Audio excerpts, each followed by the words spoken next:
Bonjour, bonjour tout le monde. Bienvenue à ce webinaire de Vivre en Ville. Merci de vous joindre à nous ce midi, probablement sur votre heure de lunch pour la plupart d'entre vous. Mon nom est Catherine Craig-Saint-Louis. Je suis coordonnatrice en aménagement du territoire et urbanisme et responsable du bureau de Gatineau pour Vivre en Ville. C'est moi qui serai votre hôte aujourd'hui. Je débute avec quelques consignes d'usage. Pour les participants, on est en mode webinaire, donc vos caméras, vos micros vont rester fermés pour toute la durée du panel. Ce sera plutôt les panélistes, puis certains de mes collègues qui auront leur caméra ouverte. Mais on vous invite à partager avec nous via l'outil Converser toutes vos questions ou vos commentaires pendant la durée du panel.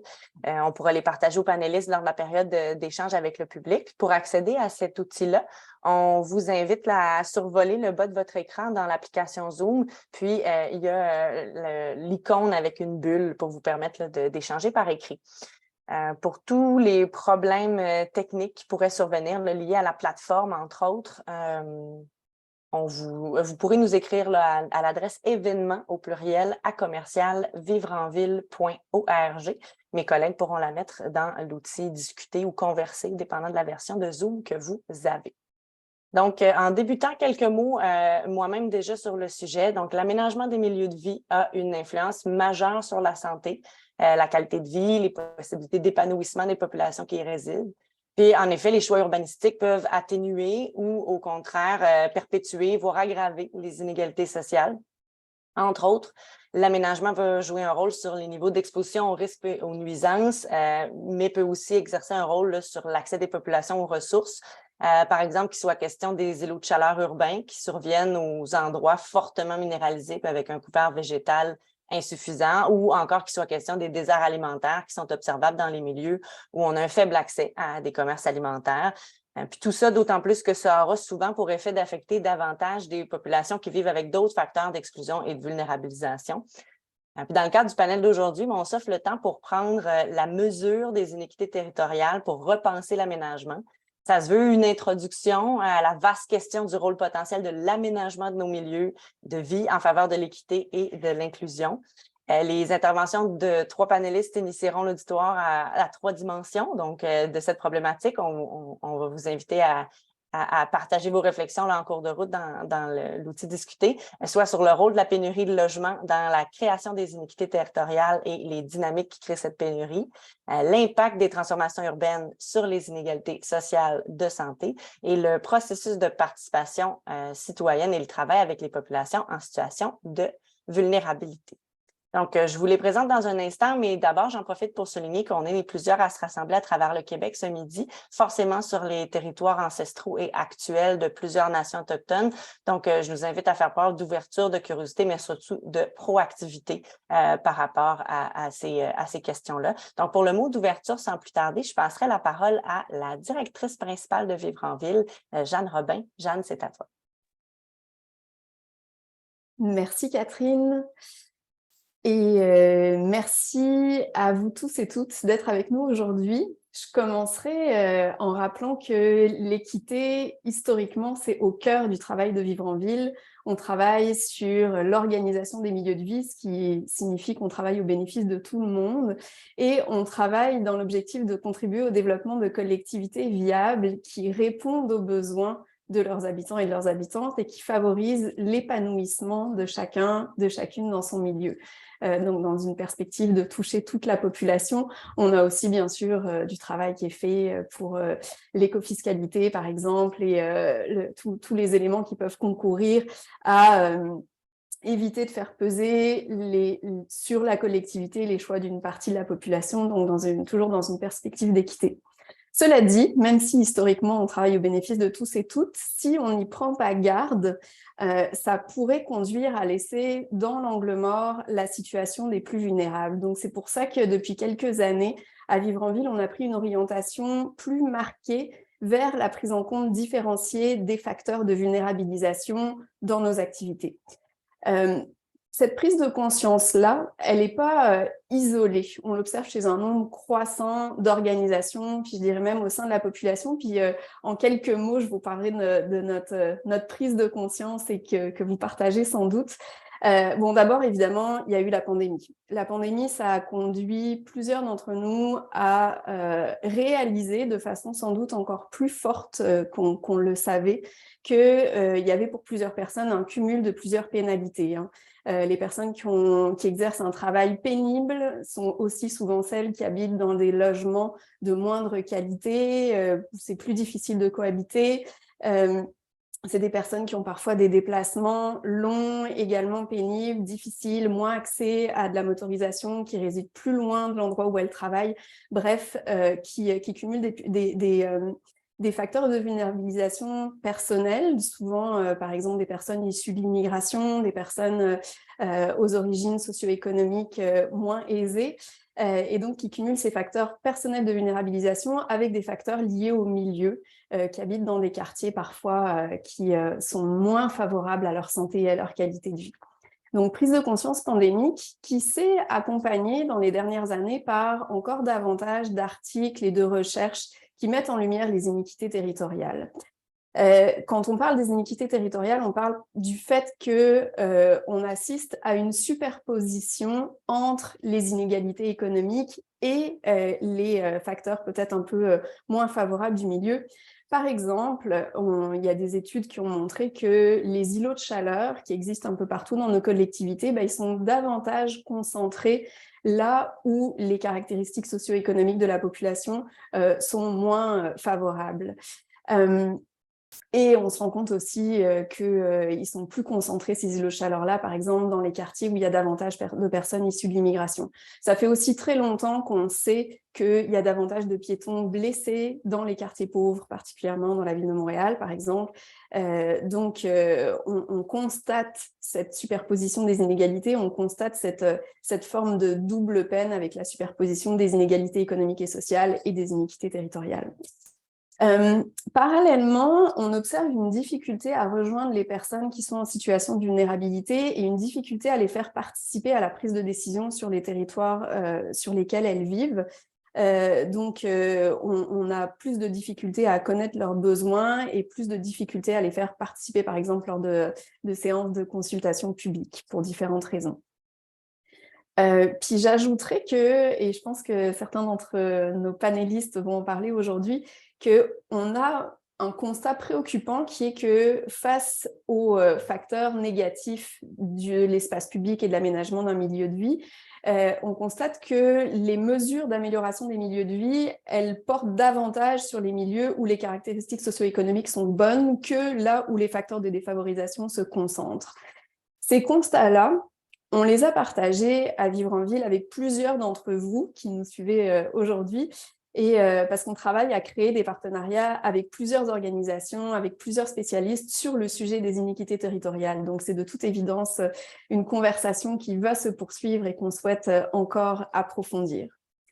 Bon, évidemment, les dimensions des iniquités territoriales, elles sont nombreuses et on ne prétend pas aujourd'hui faire un panel exhaustif sur la question, puis un portrait complet. Mais pour ouvrir plus largement le sujet, on a souhaité réunir des personnes que la situation préoccupe et qui vont nous faire part de leurs constats et de leurs réflexions. Donc, je remercie nos panélistes d'avoir répondu à notre invitation. Et puis, je vous remercie, vous tous et toutes, pour votre intérêt qui est de très bon augure pour les changements que nous espérons contribuer à rendre possibles. Voilà, merci et à toi à nouveau, Catherine. Merci beaucoup. Merci, Jeanne. Je mets dans l'outil Converser justement à l'instant, si jamais il y a des besoins techniques ou des questions là, pour lesquelles vous voulez contacter quelqu'un chez Vivre en Ville par rapport à la plateforme. Là, juste un petit point, là, c'est dans l'outil Converser maintenant. Merci beaucoup, Jeanne, d'avoir mis la table avec ce mot d'ouverture. On passe maintenant à la présentation des trois panélistes qui vont vous parler davantage durant la prochaine heure. Je commence à vous les présenter brièvement. Je lis les trois bios une après l'autre, puis après ça, je vais leur passer la parole chacun leur tour. On va débuter avec Leila Ghaffari, qui est conseillère habitation chez Vivre en Ville. Elle est titulaire d'un doctorat en études urbaines de l'Université du Québec à Montréal et en aménagement de l'Université de Tours. Elle détient également une maîtrise de recherche internationale en urbanisme et durabilité, ainsi qu'une maîtrise en design urbain et une licence en architecture de l'Université nationale d'Iran. Parallèlement à ses études, Leila a travaillé comme chercheuse au Centre de recherche sur les innovations sociales de 2016 à 2020, notamment sur les indicateurs de la vitalité culturelle dans les quartiers montréalais. chez Vivre en Ville et les conseillères en habitation et a notamment contribué au projet PORT, le laboratoire de solutions pour l'abordabilité et la durabilité en habitation. Elle est également chercheuse postdoctorale à McGill sur un projet d'opérationnalisation des politiques d'habitation dans le contexte canadien. Pendant que je présente les deux autres bios, Leila, je t'invite à ouvrir déjà ta caméra si c'est un bon moment. Donc, on entendra ensuite Janie Houle, qui est psychologue communautaire, professeure au département de psychologie de l'UQAM et titulaire de la chaire de recherche sur la réduction des inégalités sociales de santé. Ses travaux de recherche interventionnels sont menés avec les personnes en situation de défavorisation socio-économique et visent à améliorer les déterminants sociaux de la santé, par exemple, tout ce qui touche le logement, l'environnement résidentiel. Les politiques publiques de lutte à la pauvreté et à l'exclusion sociale. Pareillement, Janie, si tu veux ouvrir ta caméra pour que les gens puissent mettre un visage, on pourra refermer nos caméras pendant que Leila parle ensuite. Puis en troisième lieu, on passera la parole à Yann Questens, qui est professeur titulaire au département de médecine sociale et préventive à l'École de santé publique de l'Université de Montréal et chercheur au Centre de recherche en santé publique, le CRESP, où il dirige le Sphere Lab et co-dirige le collaboratoire Unicité. Donc, en partenariat avec des décideurs et des acteurs du terrain et à travers des innovations méthodologiques, les travaux de Yann portent sur les interactions individu-environnement, l'impact des milieux de vie sur les populations et le rôle de la science dans les politiques urbaines. Donc, en évaluant l'effet des interventions urbaines, ces travaux fournissent des clés aux décideurs pour créer des villes plus saines et plus équitables. Donc, on va commencer par la présentation de Leila Ghaffari, puis ce sera la même chose pour tous les trois. Là, je vous aviserai pour tenir les temps de parole pour qu'on puisse ensuite passer à la période de discussion. Donc, à toi, Leila, je te cède la parole. Merci, Catherine. Je vais essayer de partager mon écran.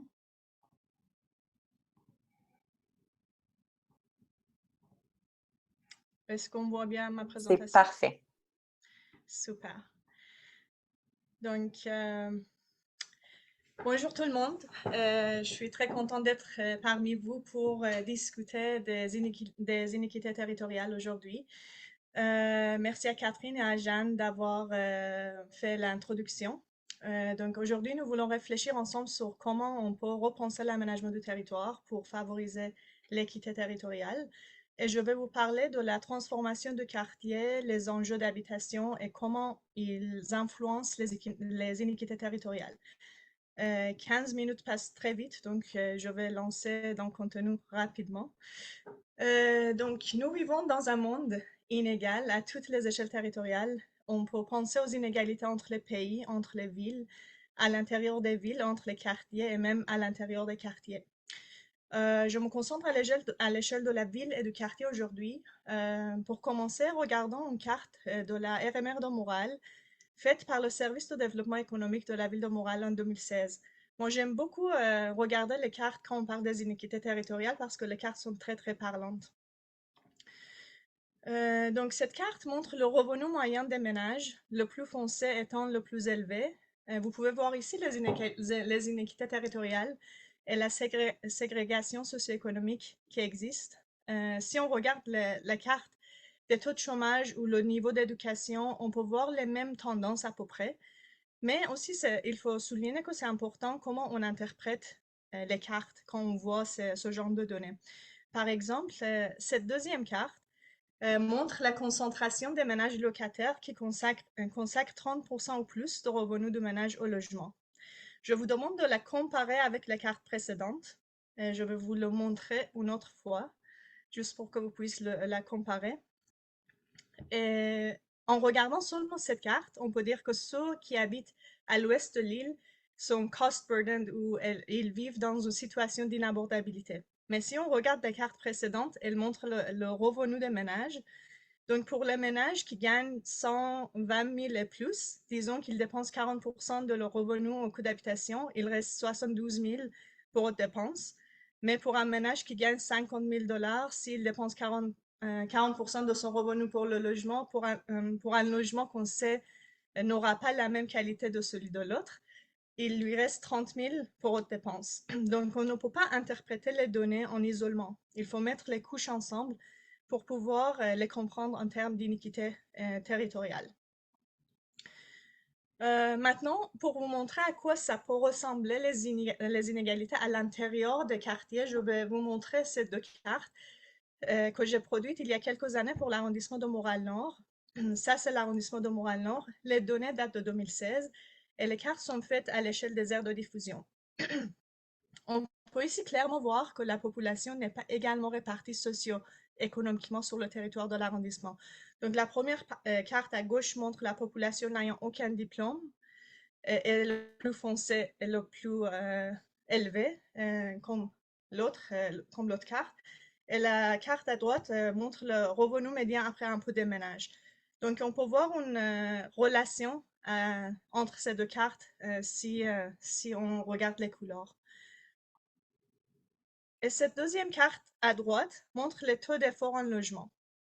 Donc, vous pouvez voir que le taux d'effort en logement, quand on le met ensemble avec d'autres éléments de l'iniquité, on peut voir, ça peut nous donner d'informations plus pertinentes que si on le regarde sans les autres couches des données. Bien évidemment, on peut voir les différences encore plus parlantes si on compare les arrondissements entre eux. Je vais vous montrer rapidement un exemple. Ça, c'est deux cartes qui concernent un territoire desservi par une bibliothèque interarrondissement. À l'est, c'est le territoire desservi par la bibliothèque à Montréal-Nord. Et à l'ouest, c'est le territoire desservi par la bibliothèque à Rancy-Cartierville. Donc, vous pouvez voir comment ça change la question d'iniquité territoriale, comment la répartition des ménages change d'un arrondissement à l'autre. OK, passons des cartes. Donc, j'aimerais vous parler du rôle du système d'habitation dans la création des iniquités territoriales. Le système d'habitation ne crée pas en soi des inégalités, mais les inégalités sont des racines plus profondes, bien évidemment, et elles deviennent visibles dans le système d'habitation.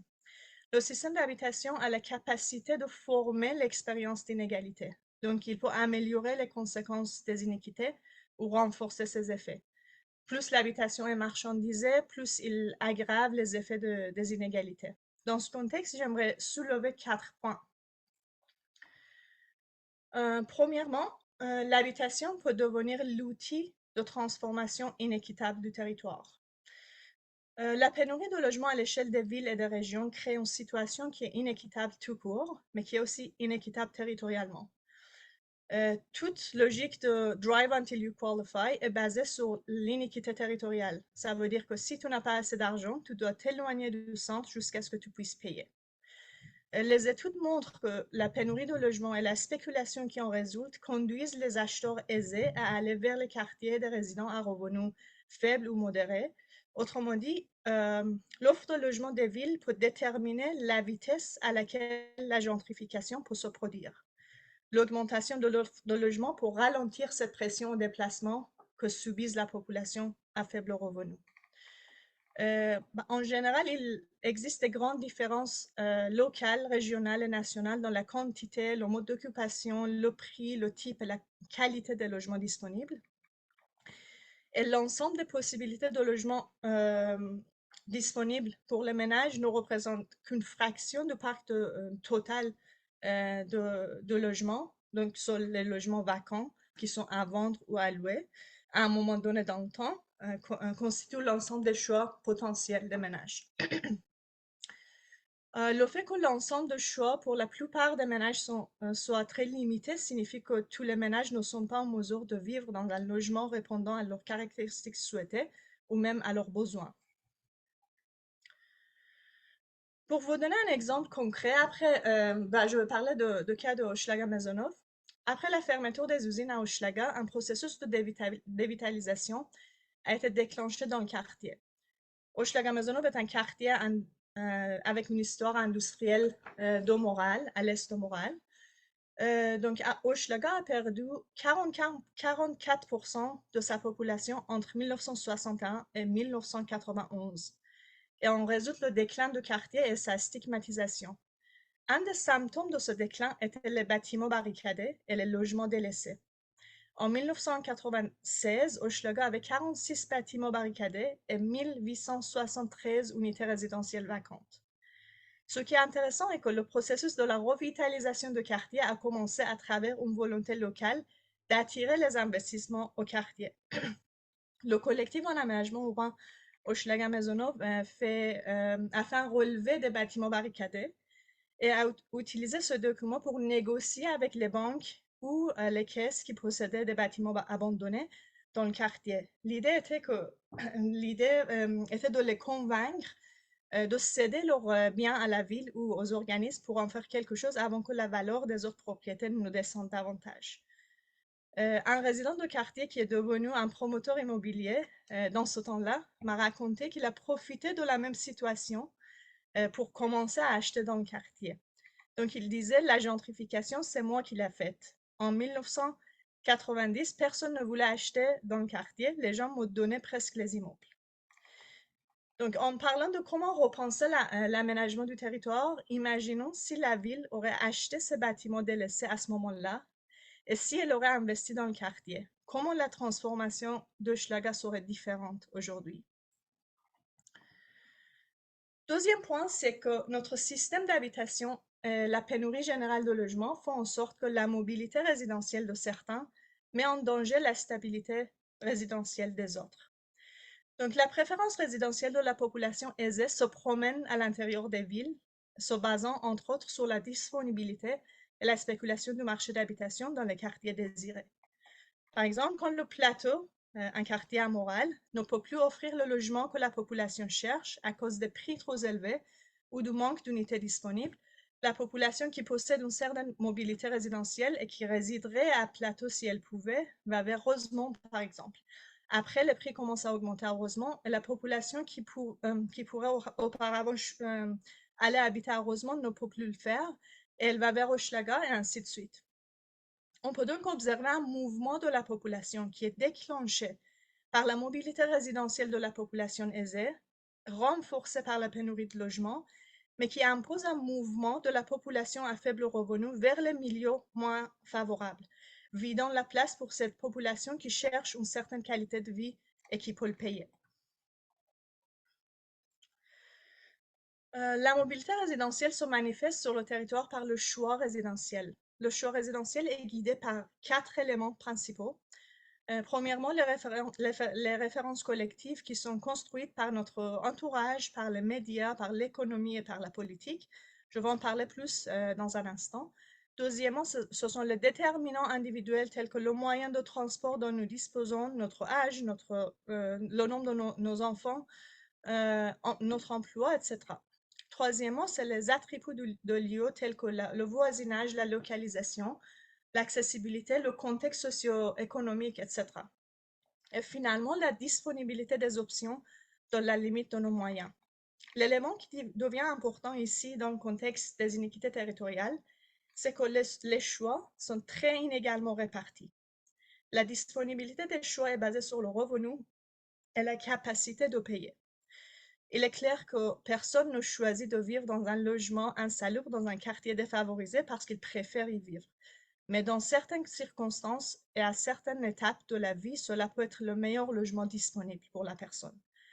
Avoir un véritable choix signifie d'être capable de sélectionner une option préférée parmi des alternatives distinctes. En général, la recherche de la maximisation des profits par les promoteurs, les propriétaires, les investisseurs a généralement imposé une ségrégation basée sur le statut socio-économique, donc poussant les résidents à faible revenu vers les quartiers défavorisés. David Harvey, dans son livre Social Justice and the City, affirme que le marché d'habitation est comme un théâtre dont les sièges sont vendus à des prix différents. Donc, le plus riche tu es, le plus de choix toi.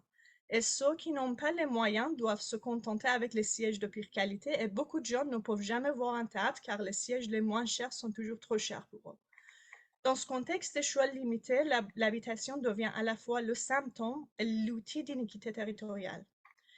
Si on veut diminuer les inéquités territoriales, on doit travailler pour résoudre le problème de logement et fournir un véritable choix à toutes et à tous.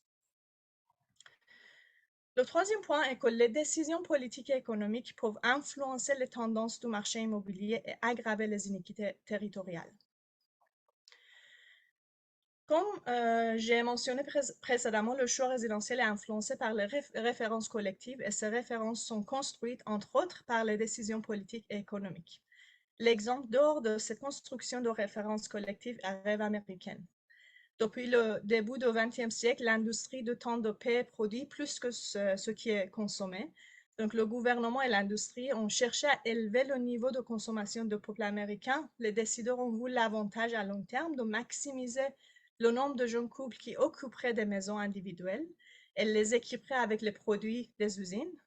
Au milieu du siècle, les Américains s'installent dans des communautés sans trottoir, sans centres commerciaux ni commerce de proximité. Donc, la maison suréquipée était produite en masse dans des quartiers sous-équipés. C'est facile à comprendre que on dépenserait plus d'argent dans une nation où chaque ménage essaye de posséder ce qu'une communauté offrait autrefois à tous. Et naturellement, ceux qui n'ont pas les moyens de se payer une maison de rêve sont exclus. Plus récemment, on peut parler de la classe créative. Tout le discours de la classe créative qui a été mené par Richard Florida concernait cette dynamique d'attirer des talents et des investissements aux villes. Quand les villes ont décidé de mettre en place des politiques de branding, comme Montréal qui était nommée comme la ville de design par exemple, un effort s'est formé pour attirer un certain type de population aux villes, influençant donc la préférence résidentielle d'une partie de la population et intensifiant les iniquités territoriales. Un autre exemple intéressant, c'est encore Hochelaga.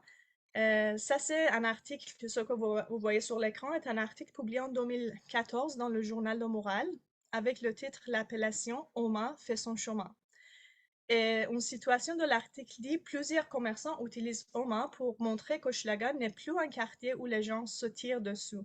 Il y a une mixité sociale souhaitable et l'économie se dynamise. » Ça, c'est au moment, à un moment donné, l'arrondissement a fait vraiment l'effort de changer l'image de quartier, à faire un effort de rebranding, si on veut, en appelant Hochelaga Oma.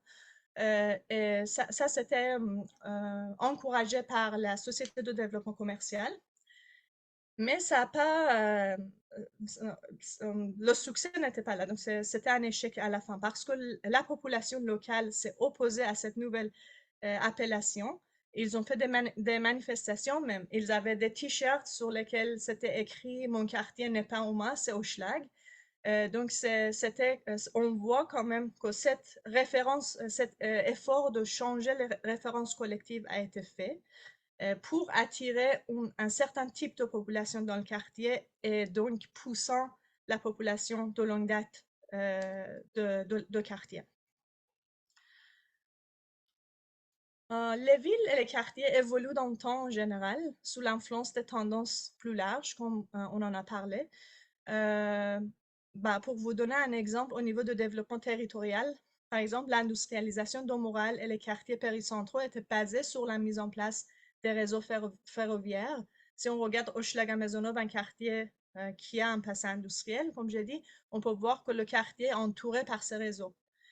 La désindustrialisation de ces quartiers aussi, entre autres, était influencée par la construction des autoroutes qui permettaient aux usines d'aller plus loin et de diminuer le coût de production en se plaçant sur le terrain moins cher.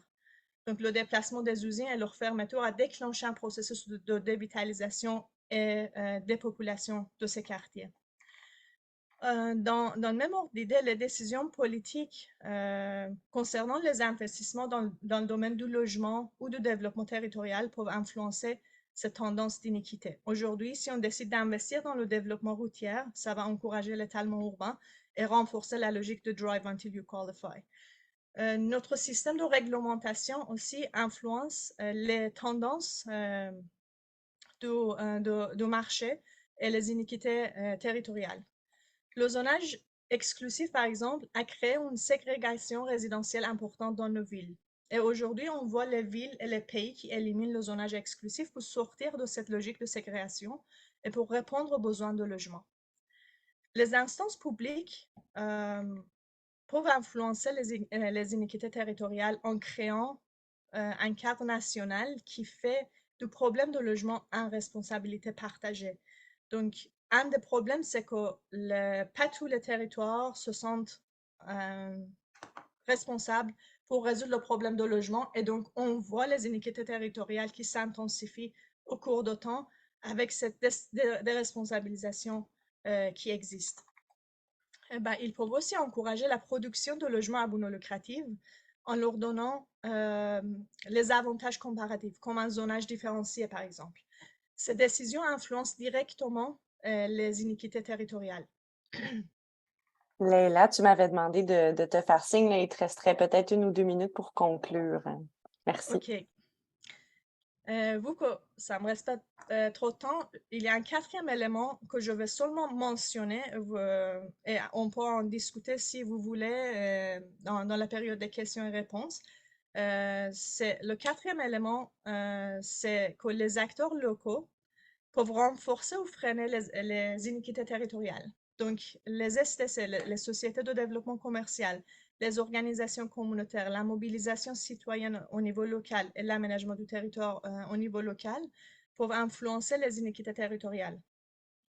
Donc, les actions de ces acteurs locaux jouent un rôle dans le contexte plus général de la spéculation de marché immobilier et la marchandisation de logements, mais quand même, c'est une influence qui est significative et qui peut orienter la transformation de quartiers au niveau des inéquités territoriales qui existent. L'exemple d'Hochelaga Maisonneuve est encore intéressant à ce niveau-là. Je vais arrêter là. Si on veut plus de détails, on va en parler dans la période des questions et réponses. J'arrête. Merci, Catherine. Merci, Leïla, c'est super. Oui, on aura assurément la chance d'y revenir dans la période des questions. Merci pour ta présentation. Si tu peux arrêter de partager ton écran, c'est super. Je vais inviter Janie Houle à ouvrir sa caméra puis à partager son écran pour poursuivre. Merci encore, Leïla. Ça apparaît tout bien pour moi. Je vous cède la parole. Ah, je suis désolée. Et votre son.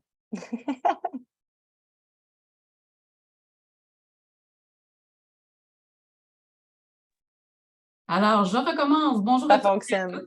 Très heureuse d'être avec vous sur l'heure du midi. Alors aujourd'hui, moi, je vais vous dresser très brièvement, là, vous expliquer brièvement ce que c'est le concept des inégalités sociales de santé, mais je vais quand même focuser un petit peu plus mon intervention autour de la participation citoyenne, particulièrement des personnes en situation de défavorisation socio-économique. Parce que en introduction, on l'a évoqué que parfois, justement, on organise des consultations citoyennes, mais les personnes en situation de désavantage sont moins portées à y participer, donc on pourra regarder ça ensemble. Alors, les inégalités sociales de santé, ce sont des écarts dans l'état de santé de différents groupes sociaux en fonction de la position qu'ils occupent dans la hiérarchie sociale. Alors, on n'est pas souvent enclin à réfléchir à ça, mais tous et chacun d'entre nous aujourd'hui, on est 330, on se situe à un certain échelon dans cette hiérarchie sociale et notre position dans la hiérarchie dépend de notre revenu, de notre niveau d'éducation, du type de travail qu'on occupe également. Et donc, plus on gravit les échelons dans cette échelle, et meilleur est notre état de santé et plus longue est notre espérance de vie. Mais à l'inverse, plus on descend dans cette hiérarchie-là et moins longue est notre espérance de vie et plus on risque d'être malade aussi. Alors, les inégalités sociales de santé, je tiens à dire d'abord qu'elles sont systématiques, c'est-à-dire qu'on les retrouve dans toutes les principales causes de mortalité, incluant les maladies cardiaques, le cancer, le diabète et même la fameuse COVID-19 qui a particulièrement touché les populations qui se situent plus bas dans l'échelle socio-économique. Et on retrouve ces inégalités-là également dans tous les pays du monde. Donc, ce n'est pas l'apanage seulement de l'Amérique du Nord, on retrouve ça un peu partout. Ce ne sont pas une fatalité, ces inégalités sociales-là, parce qu'elles sont produites justement par une répartition qui est inégale de la richesse et des ressources. Donc, puisqu'on dit qu'elles sont produites socialement, elles sont donc évitables. Hein? Donc, ce sont des morts prématurées évitables et il est possible donc de les corriger, de les réduire le plus possible. Et finalement, il y a une dimension un peu morale à ces inégalités-là parce que tout le monde devrait pouvoir aspirer au meilleur état de santé possible dans sa société, alors que ce n'est pas le cas. Donc, les inégalités sociales de santé, ce sont de véritables iniquités. Donc, quelles sont les causes des inégalités? Je n'ai pas le temps vraiment d'entrer dans le détail, mais on peut quand même se poser la question, comment se fait-il que le social, donc notre position sociale dans la hiérarchie, passe sous la peau et se traduit par des états physiques différents, de la maladie, des décès prématurés? Mais les chercheurs s'entendent, entre autres, pour dire que l'un des mécanismes, c'est vraiment à travers la réponse de stress chronique. Donc, plus on se situe en bas de l'échelle sociale et plus on vit du stress de manière chronique, ce qui se traduit par la suite par différents états de santé dégradés, la maladie et les décès prématurés. Et ce qu'on sait, c'est que dans le fond, à travers notre position sociale aussi, on influence nos conditions de vie, les fameuses conditions matérielles et sociales auxquelles parfois on va donner le nom de déterminants sociaux de la santé. Donc, dépendamment de notre niveau de revenu, de notre occupation, de notre niveau de scolarité, bien, effectivement, Léla l'a mentionné, on ne pourra pas aspirer à vivre dans le même type de logement, on n'aura pas accès au même type de logement, on n'aura pas accès au même type de quartier, l'alimentation, le transport, etc. Donc, tout ça va se traduire effectivement par des conditions de vie qui parfois vont être plus stressantes, moins restauratrices de santé. Donc, vraiment un chemin qui passe par la réponse de stress chronique, mais également par l'exposition à des contaminants ou à des risques environnementaux plus importants pour les personnes qui se situent en bas de l'échelle sociale. Et c'est ce qui explique un peu pourquoi on observe ces gradients sociaux-là. Mais on peut également réfléchir aux causes des causes, hein, parce que dans le fond, les conditions matérielles et sociales, ce ne sont que des déterminants intermédiaires de la santé. Les véritables causes des inégalités, on les retrouve plutôt dans les politiques publiques. Donc, les politiques qu'on prend, qu'on établit à l'échelle fédérale, provinciale, mais aussi municipale. Par exemple, au Québec, vous savez sans doute déjà que nos politiques font en sorte que les personnes qui reçoivent des prestations d'assistance sociale, bien, on ne leur donne que 49 à 69 de la mesure du panier de consommation. Donc, en partant, on condamne ces personnes-là à ne pas avoir ce qu'elles ont besoin pour vivre. On fixe aussi le salaire minimum tellement bas que les personnes travailleurs à temps plein n'arrivent pas à se sortir de la pauvreté. On a aussi des politiques de logement social qui font en sorte qu'il y a trop peu de logements abordables pour les personnes. Et là, quand je parle d'abordable, je parle par rapport à la capacité de payer des personnes. Et enfin, si on se situe à un niveau plus de politique municipale, on peut penser à l'absence de tarification sociale dans la plupart des villes du Québec qui font en sorte qu'une personne qui gagne moins de 20 000 $ par année doit payer exactement le même montant pour avoir accès à l'autobus, au transport collectif qu'une personne qui en gagne 150 000 par année. Donc, ça, c'est vraiment des choix politiques qu'on fait qui se traduisent par la suite par des conditions matérielles et sociales différentes qui se traduisent finalement par des états de santé différents. Alors, les déterminants, les politiques publiques, les politiques municipales, ce sont les causes des inégalités sociales de santé. Je tiens à vous dire également, d'entrée de jeu, que l'ampleur des inégalités est importante. Hein? Donc, dans le fond, dans les différents pays, même ici au Canada, dans les différentes provinces, on n'a pas des niveaux d'inégalité identiques. Donc, le niveau d'inégalité d'une société varie et donc l'ampleur des inégalités dans chacune des sociétés est très, très importante. Donc, on peut voir dans ce graphique-là, je dirais, pas vraiment dans le détail, mais sachez que souvent, on destine nos interventions à une échelle plus individuelle, mais ça consiste un peu comme à donner des meilleurs souliers à la pauvre personne qui est là en train d'essayer d'empêcher les risques pour sa santé de l'ensevelir. Et donc, ce qu'il faut faire aussi, c'est un peu réduire l'ampleur des inégalités dans les conditions socio-économiques à travers des politiques redistributives plus efficaces. Et donc, pour vous illustrer ce fait-là, que dans le fond, l'ampleur des inégalités est importante, ce qu'on constate, c'est que plus les pays sont inégalitaires, plus il y a de problèmes. Et donc, quand je parle de problèmes, là, je parle de problèmes à la fois de santé et de problèmes sociaux. Par exemple, on voit ici que nos voisins du Sud, vraiment, c'est les champions de l'inégalité. Eh bien, aux États-Unis, il y a pratiquement des problèmes très importants au niveau de dépression, anxiété, maladies chroniques, mortalité prématurée et des problèmes sociaux également, et grossesse à l'adolescence, faible cohésion sociale, plus de criminalité, pour n'en nommer que quelques-uns. Donc, on voit vraiment comme en science, quand on voit un graphique comme ça avec une relation linéaire, c'est qu'il y a vraiment une relation directe là, entre l'inégalité dans les pays et la fréquence des problèmes. Par contre, l'ampleur des problèmes n'est pas liée du tout à la richesse du pays comme tel, parce qu'on voit par exemple ici, donc quand on voit un nuage de points comme ça entre deux variables, ça montre qu'il n'y a pas vraiment de lien entre ces variables-là. Donc, on voit par exemple qu'à un niveau de richesse comparable, les États-Unis et la Norvège ne présentent pas du tout le même indice de problème. Donc, l'indice de problème est beaucoup plus élevé aux États-Unis qu'en Norvège. Nous, dans le fond, le Canada, on se situe généralement là, dans les pays un peu dans la moyenne, si vous voulez, et le Québec est quand même la société qui est la plus égalitaire inégalitaire au Canada, mais il nous reste quand même des croûtes à manger si on se compare aux pays scandinaves, par exemple.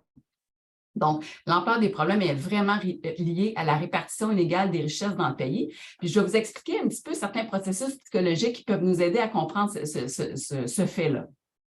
Premièrement, dans le fond, ce qu'on constate, dans le fond, les recherches montrent que l'inégalité entre les groupes sociaux, ça crée le besoin de montrer notre statut d'une manière visible, sans quoi on ressent de la honte. Donc, on appelle ça l'anxiété de statut.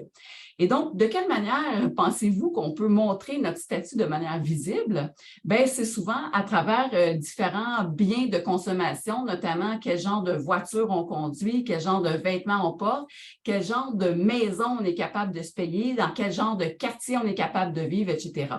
Et donc, cette anxiété de statut-là incite les personnes à consommer beaucoup. Et donc, dans les sociétés inégalitaires, même les gens qui n'ont pas les moyens vont quand même s'endetter pour essayer d'acheter ces marques de statut-là pour justement montrer qu'ils réussissent dans la vie.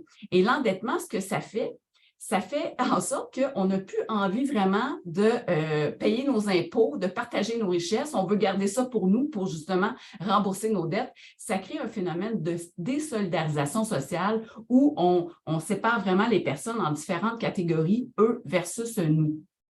Par exemple, si on voit sur cette diapo-là, on constate par contre que justement l'inégalité, elle est nocive pour tous, même pour les plus riches. On voit que dans les sociétés qui sont très inégalitaires, les plus riches vivent plus d'anxiété de statut que les personnes les moins riches dans les sociétés plus égalitaires. Et donc, il y a d'autres recherches que je n'ai pas le temps de vous montrer aujourd'hui qui montrent vraiment que l'état de santé des personnes les plus riches dans les pays très inégalitaires est moins bon que celui des personnes plus pauvres dans les sociétés plus égalitaires. Donc, retenez que l'inégalité est nocive pour tous, même les plus riches. Et des travaux récents de Jonathan Mige ont montré vraiment que, dans le fond, l'inégalité va de pair avec la méritocratie. C'est-à-dire que lui, il s'intéressait à comprendre le paradoxe qui montrait que dans les sociétés les plus inégalitaires, c'était là où on trouvait le moins de préoccupation pour les inégalités. Donc, plus c'est inégalitaire, plus on s'en fiche finalement de ces inégalités-là. Et il a pu montrer que, dans le fond, c'est que plus on vit dans une société qui est inégalitaire, plus on croit que, dans le fond, c'est la méritocratie qui mène le monde. C'est-à-dire que les gens qui se situent en haut de l'échelle socio-économique, bien, ils méritent. C'est ceux qui ont travaillé le plus fort, etc. Et à l'inverse, ceux qui se retrouvent dans le bas, dans le fond de la cale, bien, c'est un peu parce que c'est de leur faute aussi. Ils n'ont pas travaillé assez fort. Et ils sont moins méritants que nous, ils sont plus paresseux. Et donc, lorsqu'on en vient à penser que ce qu'on mérite dans la vie, donc la méritocratie, et que c'est dû vraiment à l'effort individuel, ça fait en sorte qu'on en vient à oublier nos privilèges. Hein, nos privilèges, c'est tous ces avantages non mérités qu'on a souvent de naissance, hein, comme par exemple la couleur de notre peau, le fait d'être né dans une famille qui est aimante. Hein, ce n'est pas grâce à notre effort individuel, c'est la chance, c'est la loterie de la vie. Le fait d'avoir pu faire des études universitaires, par exemple, d'être en bonne santé physique et mentale, de ne pas avoir de handicap, de faire partie du groupe majoritaire de notre société, ce sont tous des privilèges. Et donc, lorsqu'on en vient à croire à ces normes-là de méritocratie, bien, c'est vraiment qu'on juge les personnes qui ont un statut social inférieur à nous de manière négative et on veut aussi s'en distancier. Et donc, dans les sociétés inégalitaires, il y a plus de frontières sociales qui vont séparer la vie des riches et des pauvres. Donc, dans un TED Talk fort intéressant que Jonathan Mige de l'Université de Boston a présenté, il utilise des photographies qui ont été prises par un photographe qui s'appelle Johnny Miller pour montrer vraiment à quel point les frontières entre les quartiers riches et les quartiers pauvres, parfois, sont très, très minces, mais quand même quasiment infranchissables au plan social. On voit ici une image de Nairobi au Kenya. Alors, on voit vraiment à quel point le quartier favorisé qui côtoie à côté le bidonville, c'est vraiment une mince ligne qui les sépare. Mais on peut penser que les populations de ces deux quartiers-là ne se croisent quasiment jamais, hein? Ou en tout cas, ils se croisent très peu sur une base égalitaire. Ici, on a une photo de Mumbai en Inde, où on voit aussi le même phénomène encore quasiment plus accentué.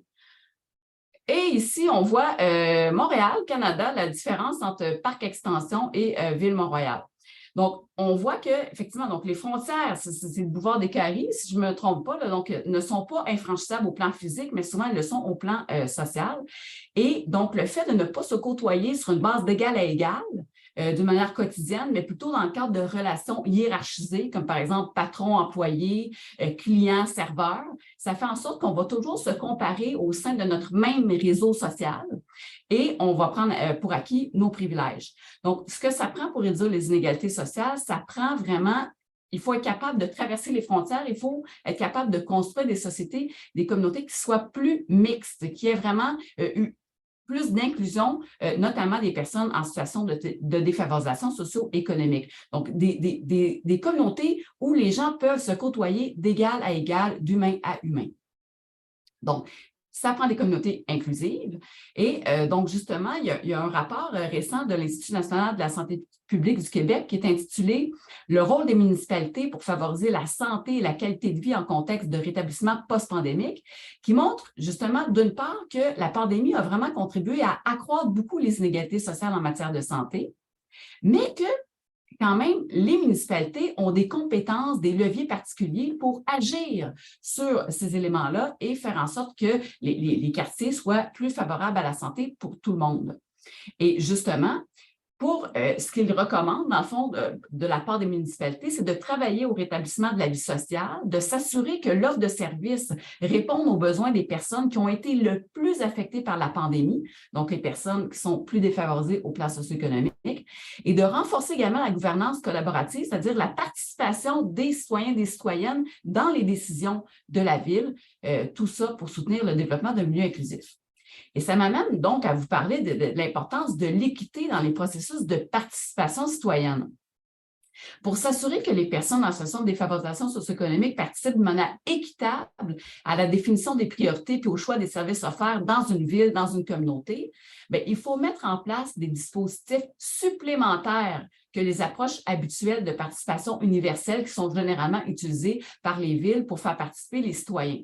Si on convoque l'ensemble des citoyens de la ville ou d'un quartier à une assemblée citoyenne, par exemple, avec des affiches, à l'aide de publications Internet, ou etc., il y a toute une partie de la population qui ne se sentira pas légitime de participer, qui ne se sentira pas concernée, et pour toutes sortes de barrières que ces personnes-là peuvent rencontrer. Donc, je tiens vraiment à vous souligner l'importance de distinguer entre la disponibilité d'un dispositif de participation, c'est-à-dire, bien, nous, on a fait notre job, on a offert des opportunités de participation, mais leur réelle accessibilité pour les personnes plus désavantagées, elle n'est pas nécessairement là à cause de toutes ces barrières-là. Donc, c'est important de réfléchir les solutions avec les personnes. Donc, je parle de barrières. Il y a plusieurs barrières qui sont liées notamment aux préjugés à l'égard des personnes en situation de pauvreté, notamment, ou à l'égard des personnes issues des minorités visibles ou d'autres groupes sociaux, qui font en sorte que ces gens-là, avec le temps, développent une gêne. Et ils se dévalorisent également, donc ils vont se sentir pas à l'aise d'aller participer dans des grands groupes, des grandes assemblées où il y aura beaucoup de monde. Il y a aussi parfois une méfiance qui va s'installer entre ces personnes-là et le système. Et donc, parfois, les villes représentent le système. Ils ont peur d'être jugés dans ce genre d'assemblée-là.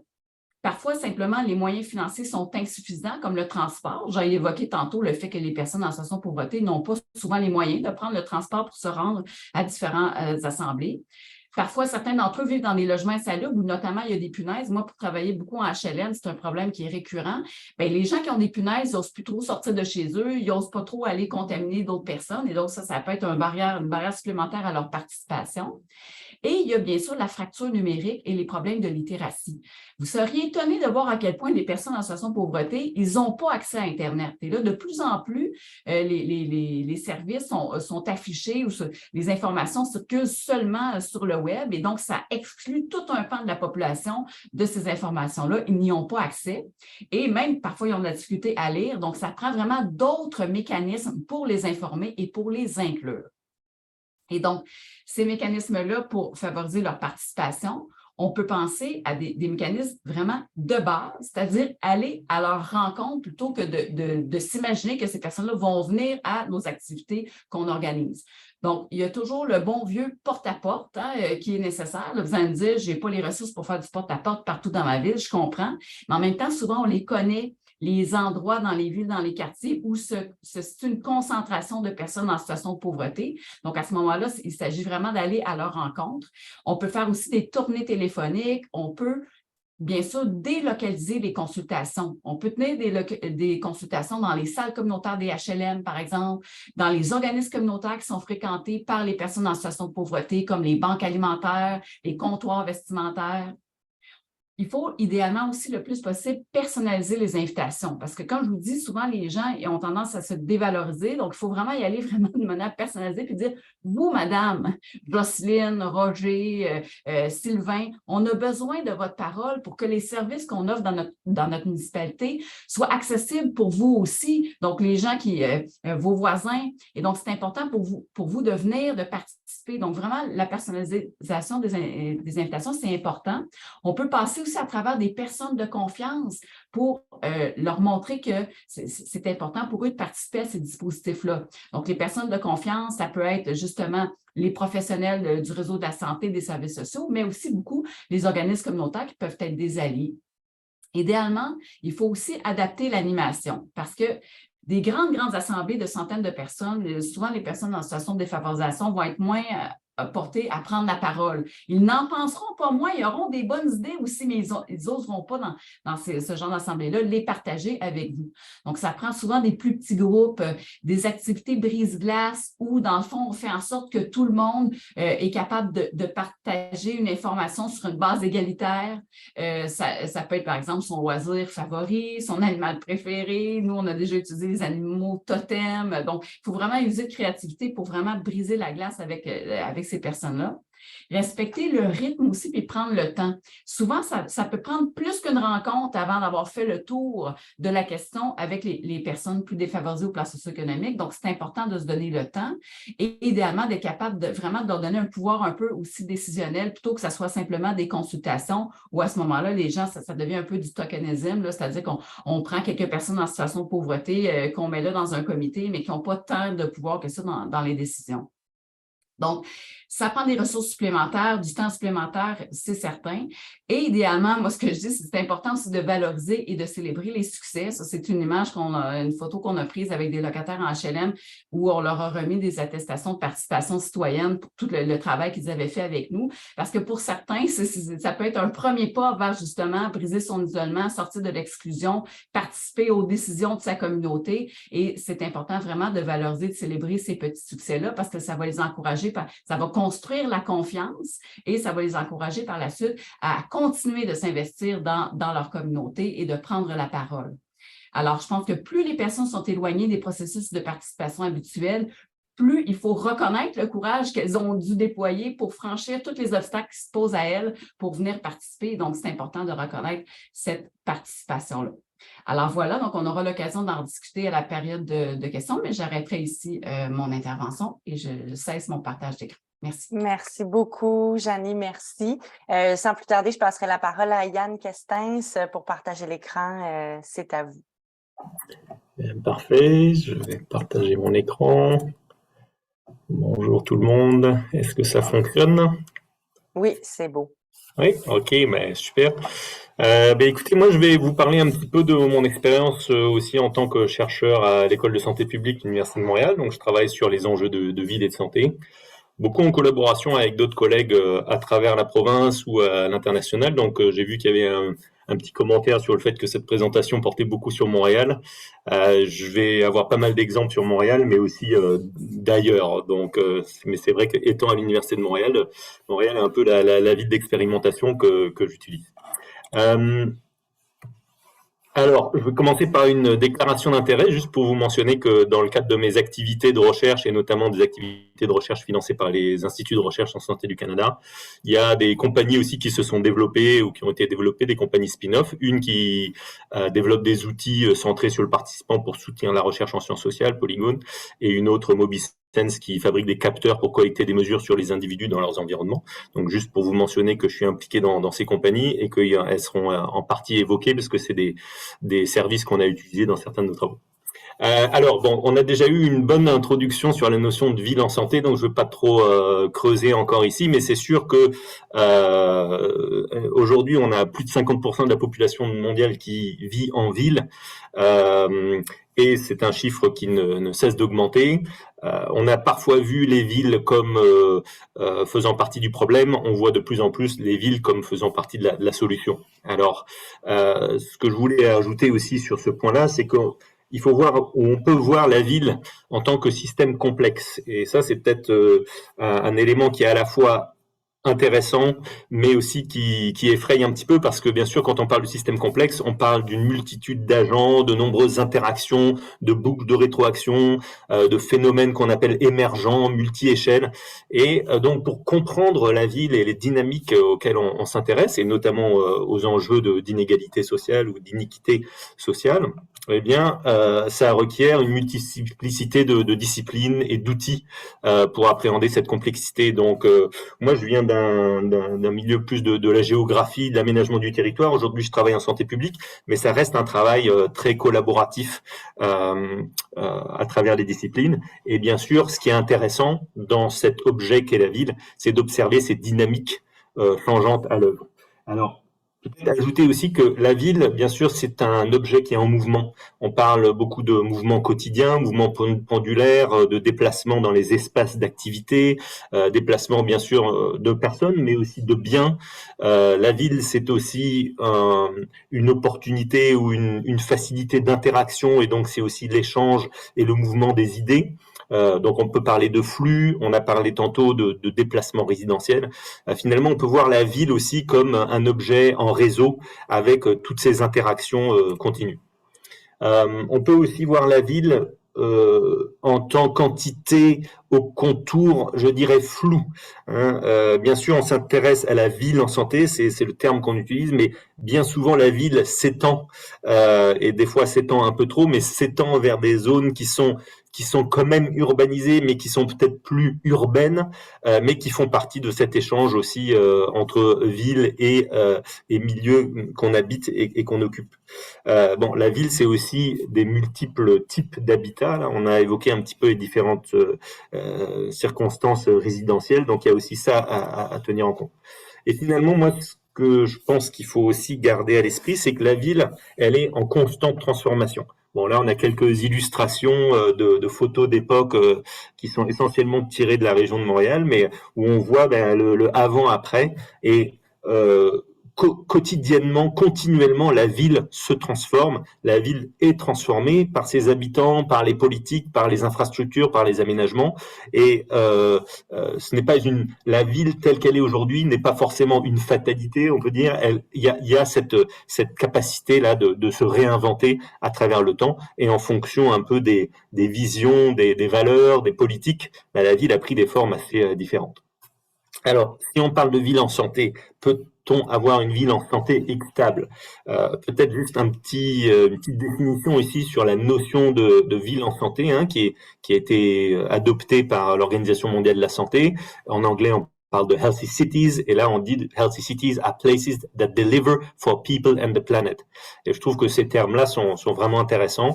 Donc on parle de lieux, de milieux qui sont voués à servir la population et la planète. Donc, il y a cette dialectique qui me semble intéressante. Et bon, ensuite, il y a des éléments plus spécifiques sur l'engagement de la société, des communautés, etc. Un autre éclairage auquel on peut penser lorsqu'on parle de ville en santé, c'est le consensus de Copenhague, donc qui est un consensus qui a été adopté aussi par l'OMS et qui situe la santé et le bien-être dans ces sphères d'influence avec ce qu'on appelle les 6 P là, paix, planète, places pour lieu, personne, participation, prospérité, et une certaine articulation. On retrouve ici un petit peu peut-être une tentative de détailler ce système complexe là entre développement durable, développement économique, humain, social, urbain, etc. Donc on voit les fortes liaisons qu'il y a là dans les différents domaines d'activité. Alors, si on parle de mesures, notamment de mesures des inégalités ou des iniquités territoriales de santé, bon, finalement, quand on mesure dans nos disciplines, souvent en santé publique, on va mesurer d'une part les environnements et on va mesurer aussi les populations. Hein, et puis les environnements peuvent être des environnements plus proximaux, c'est-à-dire ceux à quoi l'individu est exposé. Puis bon, ici on a une illustration sur des environnements plus propres, plus proches, on va dire, en termes de comportement de santé, ou à quoi on s'expose lorsque on se nourrit ou lorsqu'on fume, etc. Mais aussi l'environnement plus général, c'est-à-dire le milieu de vie dans lequel on se trouve.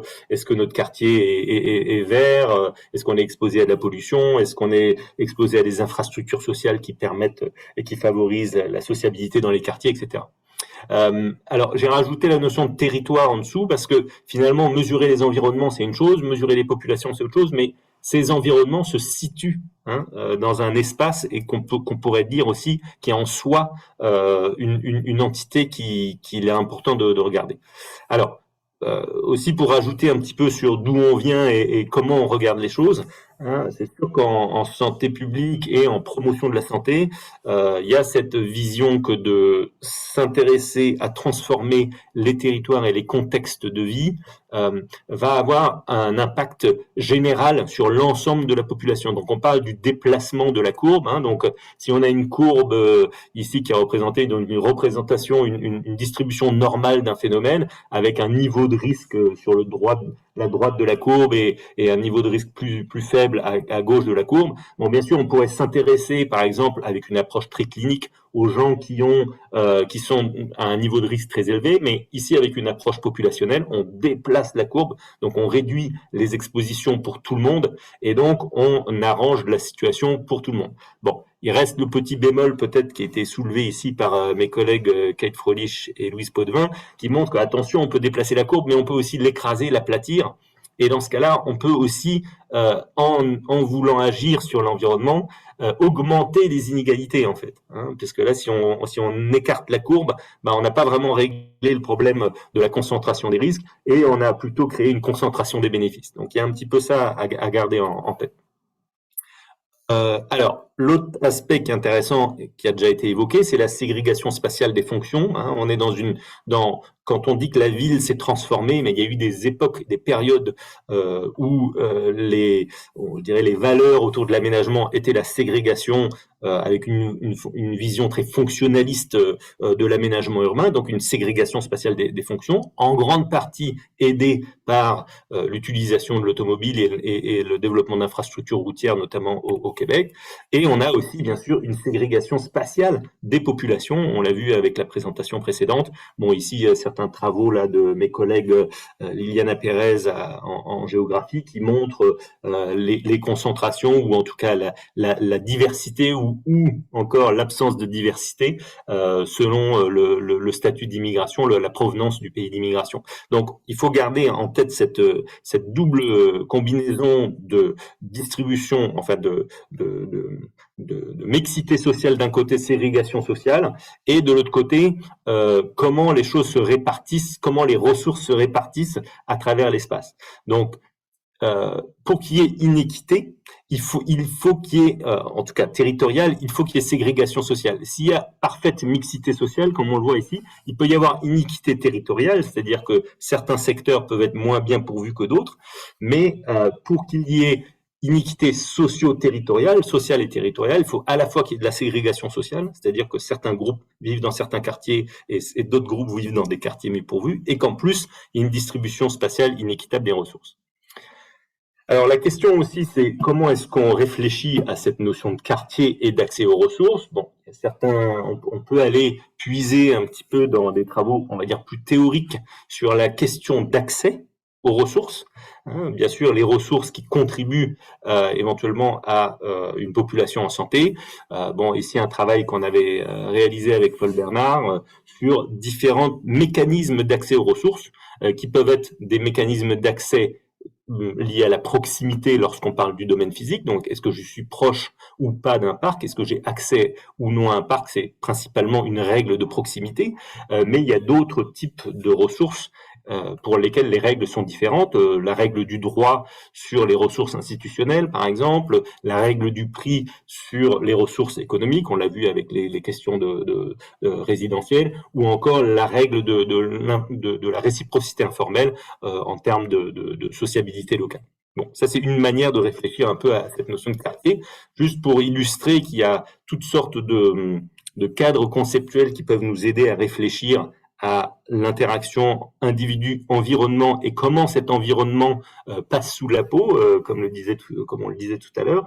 Donc ici, un autre cadre conceptuel, là, un petit peu plus spécifique, on va dire, et qui pointe vers des chemins, en fait, liant les caractéristiques environnementales aux attributs individuels, notamment passant à travers un certain nombre d'enjeux liés au style de vie, lifestyle and behavior, et qui peuvent ensuite influencer des modérateurs, médiateurs biologiques et des issues de santé. Bon, alors, tout ça pour dire que moi, dans le cadre de mon travail, ce qui m'intéresse particulièrement, c'est comment la ville est construite, comment les ressources urbaines sont distribuées et comment ces ressources-là peuvent expliquer des iniquités sociales de santé, comme on l'évoquait tout à l'heure. Alors, bien sûr, mesurer l'accès aux ressources, c'est un enjeu en soi. Et comme on disait, quand on parle de distribution spatiale des ressources, on peut mesurer notamment les ressources en termes d'accessibilité spatiale. Alors, je vais juste passer à travers certains travaux auxquels on a contribué pour illustrer un petit peu ces questions-là. Alors, par exemple, la plupart d'entre vous connaissez peut-être ces scores de marchabilité, ou de walkability, qu'on dit en anglais, qui indiquent à quel point, dans un quartier ou à un lieu donné, on a accès à un certain nombre de ressources et plus, bien sûr, on a accès à des ressources et que l'environnement facilite le transport actif comme la marche, plus on est dans une zone marchable. Donc ici, quelques illustrations de villes où on voit qu'on a une variation assez importante de la marchabilité des espaces dans les milieux urbains. Alors, pour s'intéresser à cette question de marchabilité, donc on peut avoir des indices qui sont principalement liés à la distribution des ressources, mais on peut aussi aller un peu plus loin, et notamment un travail qu'on a fait avec nos collègues à l'Université de Toronto, où cette fois-ci on utilise des images Google Street View, donc vraiment la vue prise par photo dans les rues, pour essayer d'extraire de cette vue-là la quantité de végétation notamment qui est visible, et essayer de voir si la végétation visible depuis la rue explique le fait de marcher plus ou moins. Et donc ça, c'est un travail qu'on a fait avec les données du recensement et les données de Google Street View et qui montrait effectivement qu'il y a une corrélation positive entre le pourcentage de gens qui marchent pour se rendre au travail et la végétation aussi disponible. Le même type de travail se fait aussi avec l'accessibilité aux pistes cyclables et on a d'autres domaines d'intérêt bien sûr en lien avec la santé, notamment le paysage alimentaire qui est aussi en soi un déterminant important de la santé, qui nous intéresse aussi, c'est-à-dire que il y a des secteurs qui sont mieux pourvus en ressources alimentaires de qualité et d'autres qui le sont moins bien et qui sont susceptibles d'expliquer ces inégalités sociales de santé. Une autre illustration de ces mesures d'accessibilité, c'est ce qu'on appelle là c'est un travail qu'on a fait avec des collègues en Australie autour de la notion du 20-minute neighborhood, où on dit plus souvent dans le monde francophone la ville 15 minutes ou le quartier 15 minutes ou le 15-minute neighborhood. Donc l'idée et la notion que on pourrait, et il serait de bon augure d'avoir des quartiers suffisamment denses en termes d'accès aux ressources pour qu'on ait accès à un ensemble de ressources nécessaires à notre quotidien à 15 ou 20 minutes de marche de notre lieu de résidence. Donc ici, on a fait une cartographie à Melbourne et à Adélaïde de ces quartiers 20 minutes en superposant un certain nombre d'accès de niveaux d'accès à des ressources récréationnelles, communautaires, d'espaces verts, de transport public ou encore d'alimentation. Alors, jusqu'à là, on a beaucoup parlé de mesures, on va dire, statiques, de situations comme les choses sont à un moment donné. Mais bien sûr, comme je l'évoquais au début, la ville se transforme et il y a toute cette notion de flux et d'aspect dynamique de la ville. Donc, bien sûr, c'est important de tenir compte de l'espace et de comment les choses se distribuent dans l'espace, mais aussi de comment les choses évoluent dans le temps. Alors, en termes de processus temporel, justement, on a aussi évoqué tantôt la notion de gentrification. Donc, on a fait des travaux qui ont permis de cartographier la gentrification à travers le Canada, selon 4 mesures de gentrification, pour voir quels étaient les secteurs qui avaient tendance à se gentrifier et lesquels peut-être étaient gentrifiables, mais ne se sont pas gentrifiés. Donc, ça, c'est des mesures qu'on crée à partir des données du recensement. Ensuite, on peut mettre ça en lien avec d'autres indicateurs de changement. Donc ici, grâce à une collaboration avec mon collègue Philippe Aparicio à l'INRS, qui a, lui, cartographié l'évolution du réseau cyclable à Montréal entre 86 et 2016, on a pu faire le lien entre la gentrification et ce réseau-là. Donc on voit que il y a certains secteurs qui ont plus bénéficié de ces installations en termes de cyclables que d'autres, et un certain lien notamment avec la défavorisation matérielle ou avec le pourcentage de minorités visibles. Donc ça, c'est des outils qui nous permettent de voir est-ce que les investissements que la ville met en place tendent à augmenter ou à diminuer les inégalités sociales. Je continue rapidement car je vois que le temps file. Oui, il me resterait à peu près une petite minute là, pour clore, si ça vous va. Ok. Oui. Ok, alors je vous conseille une ressource intéressante qui permet de visualiser les données du recensement, notamment en termes d'iniquité, qui est censusmapper.ca.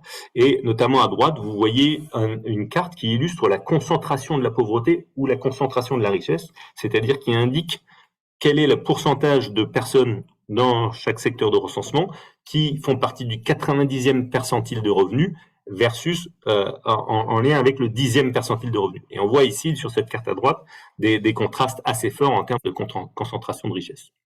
Voilà. Alors après, il y a toutes sortes d'autres travaux, je ne vais pas aller en détail, mais liés notamment aussi à l'exposition aux espaces verts où on a pu montrer le lien avec le risque de cancer de la prostate, des travaux sur les inégalités sociales autour des écoles aussi en termes d'exposition à la restauration rapide, des travaux sur la marchabilité des quartiers et l'adiposité chez les enfants, ou encore des travaux ici en Finlande qui montrent que la différence dans nos niveaux d'activité physique lorsqu'on prend notre retraite, on est favorisé lorsqu'on vit dans des milieux plus verts. Voilà. Bon, je conclurai en disant que pour ce genre de travaux, il est important d'avoir des données sur les populations, des données sur les territoires, des données sur les ressources. Donc, on a un certain nombre d'études en cours, notamment l'étude cohésion, qui nous permettent vraiment de détailler et d'expliquer pas mal de choses sur notamment les profils de santé mentale à travers le Canada. On fait aussi des travaux de modélisation pour essayer d'optimiser la localisation des ressources. Et on fait aussi de la consultation auprès des citoyens avec des outils comme la cartographie conceptuelle pour comprendre quels sont les besoins exprimés par les communautés. Puis je finis en disant que il y a sans doute aussi beaucoup de travail à faire pour rapprocher les capacités de la science avec les besoins des municipalités. Et pour ça, nous avons mis en place le collaboratoire Unicité avec ma collègue Marie-Christine Terrien de l'ENAP. Donc, si ça vous intéresse, surtout n'hésitez pas à nous contacter. Voici quelques informations sur les projets sur lesquels on travaille. Merci. Merci beaucoup. Merci Yann, merci Janie, merci Leila. On va avoir quelques minutes, là, si vous voulez, tous les trois. Yann a sa caméra ouverte, mais Janie et Leila, rouvrir votre caméra. Je pourrais poser une ou deux questions, là, peut-être de mon cru, parce que ça rassemblera quelques questions qui ont été posées dans le chat, mais aussi me tourner vers quelques questions qui ont été posées dans la conversation. Puis peut-être lancer la balle à Leila, mais je vous interpelle tous les trois avec cette question-là, la notion de, vous avez parlé, que ce soit dans la collecte de données, dans comment aller rejoindre les gens ou dans justement s'intéresser à une portion de territoire. Vous avez souvent parlé soit de partenaires ou de personnes ou d'organisations, d'institutions avec lesquelles vous avez travaillé, que ce soit pour partager un bon coup. Je pense que c'est Janie qui parlait de l'importance aussi de valoriser les succès, que ce soit pour nous partager là, des partenaires essentiels à ce que vos données percolent dans les milieux, à ce que vos projets puissent avancer, ou à l'inverse, si ça peut aussi être une question de partenariat pour lesquels vous souhaiteriez voir du développement puis des choses se passer. Peut-être Leila en premier, si tu veux nous parler. Je sais que tu avais une partie de ta présentation là-dessus aussi. Oui, merci Catherine. Merci à Yann et Janie pour les présentations très intéressantes aussi. En fait, ce qui n'existe pas, et j'aimerais voir que ça existe, c'est cette relation entre le milieu académique et le milieu communautaire et puis les acteurs sur le terrain. Je pense que ça existe, mais c'est pas assez fort. Quand même, on a des recherches très, très intéressantes qui peuvent nous aider pour favoriser l'équité territoriale.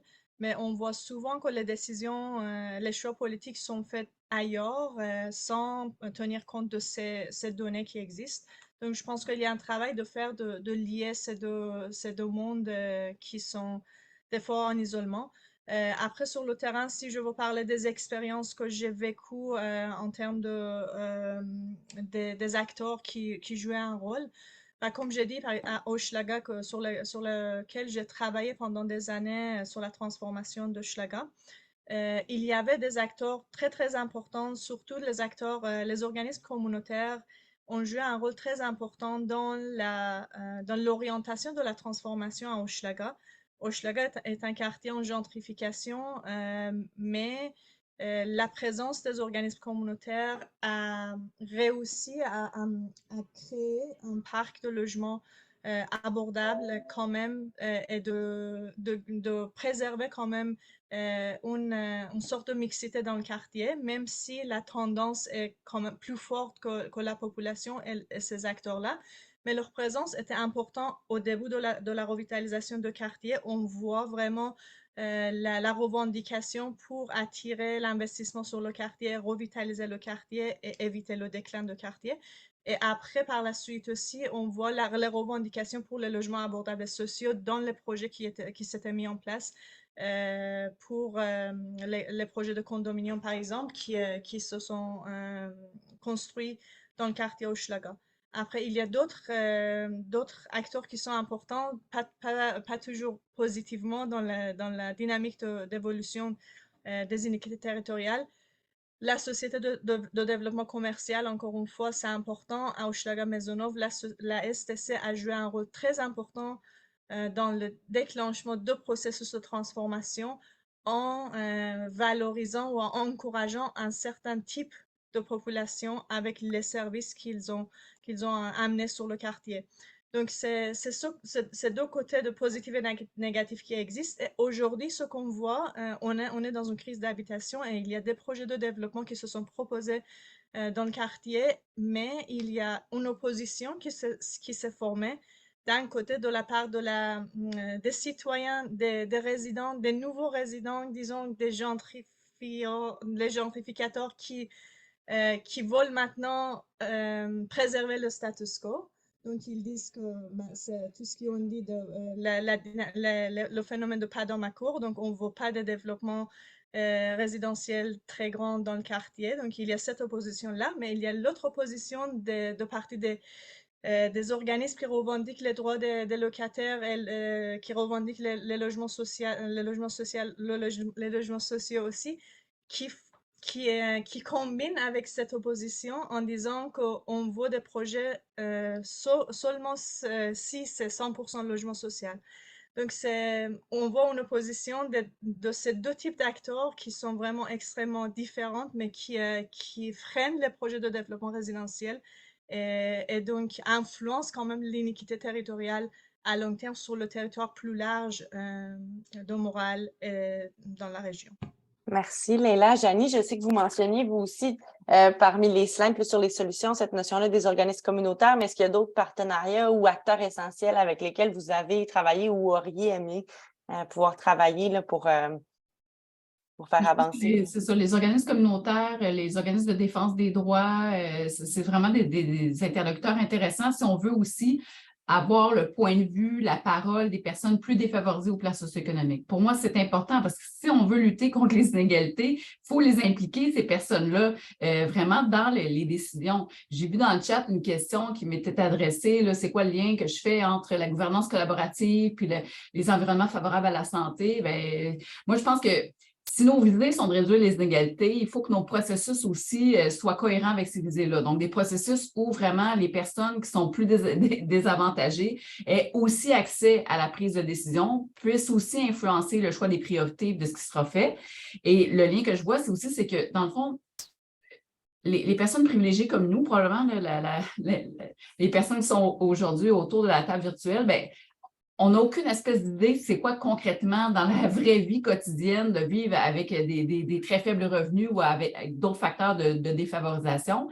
Et donc, souvent, on prend les décisions en pensant qu'on le sait, mais on ne le sait pas vraiment. Donc, il faut vraiment aller à la source, essayer de comprendre la réalité. Et ça va faire en sorte qu'on va faire des choix différents, des choix basés sur vraiment les difficultés que ces personnes-là peuvent avoir à accéder à des services qui pourtant sont là, mais ils ne sont pas là pour eux, en tout cas ou elles.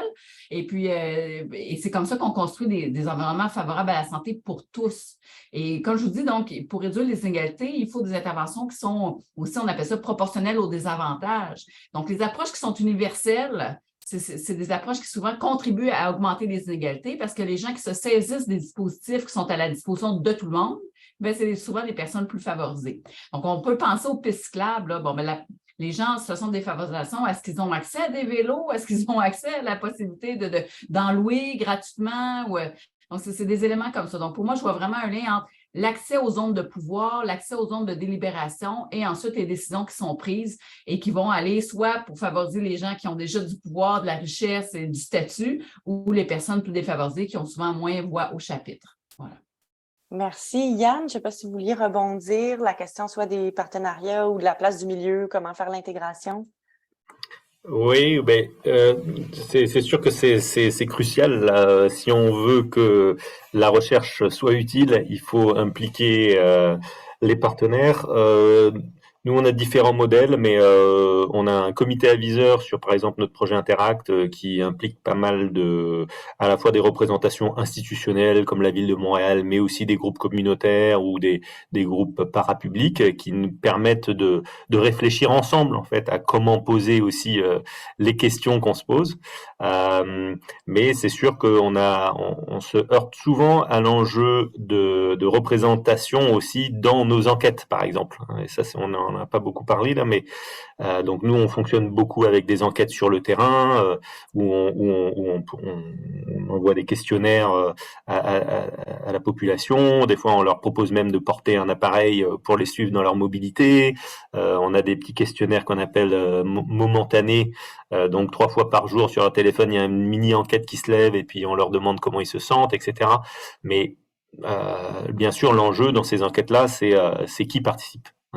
Et donc, effectivement, les efforts que Janie nous présentait là en termes de donner le pouvoir à ceux qui sont peut-être moins représentés, c'est vraiment crucial. Et je pense que ça fait partie aussi de la planification à mettre en place. C'est-à-dire que les choses ne peuvent pas forcément se faire en 2 mois et c'est réglé. En termes de recrutement, non, ça peut prendre 6 mois. Parce que il y a certains processus qui sont plus longs et plus lents à faire, mais il faut prendre le temps de faire les choses correctement. Peut-être je pourrais dire ça. Merci beaucoup. Ça a été abordé par plusieurs d'entre vous, puis de différentes manières, là. La question que des fois, on a l'impression que c'est inévitable. Là. Il y a des inéquités, puis là, on a l'impression que tout ce qu'on fait, finalement, ça contribue à en ajouter ou à repousser le problème. Là, je pense que Léla, tu parlais de l'habitation comme à la fois un symptôme et un outil, mais finalement, les racines sont beaucoup plus profondes. Janie aussi, on parlait d'aller chercher les causes des causes. Est-ce que vous voulez, là, chacun dans votre sujet particulier, peut-être approfondir un peu cette question-là, que évidemment, j'imagine que la solution, c'est pas de ne rien faire. Vous l'avez tous les 3 nommé. Il y a quand même des actions à poser, puis il faut mieux faire. J'aimerais ça vous entendre élaborer un peu là-dessus, peut-être pour changer un peu l'ordre. Je ne sais pas s'il y en a un, si Janie, vous voulez commencer, puis après, je passerai la parole. Moi, je ne sais pas, j'ai peut-être peur d'être un peu redondante, là, mais moi, effectivement, moi, j'y crois. J'en fais la cause de ma carrière, d'essayer de contribuer à essayer de réduire les inégalités sociales, mais c'est sûr qu'en partant, il faut tenter d'influencer les politiques publiques parce que c'est l'élément le plus important qui ensuite entraîne toutes sortes d'avantages, de privilèges, de désavantages. Mais là, je pense que ce que je comprends, c'est que l'auditoire aujourd'hui est surtout composé de personnes qui relèvent de la municipalité. L'important, c'est de savoir que à l'échelle municipale, on a beaucoup de choses qu'on est capable de faire pour réduire les inéquités. C'est quand même, on a des leviers, je l'ai montré, je vous invite à lire peut-être le document de l'INSPQ. Et donc, c'est possible de le faire, c'est juste, il faut se donner ça comme priorité, puis mettre les conditions en place. Je pense que c'est ça en partant. Puis les conditions en place pour, probablement, c'est de s'informer sur c'est quoi les causes, d'essayer de comprendre comment ça...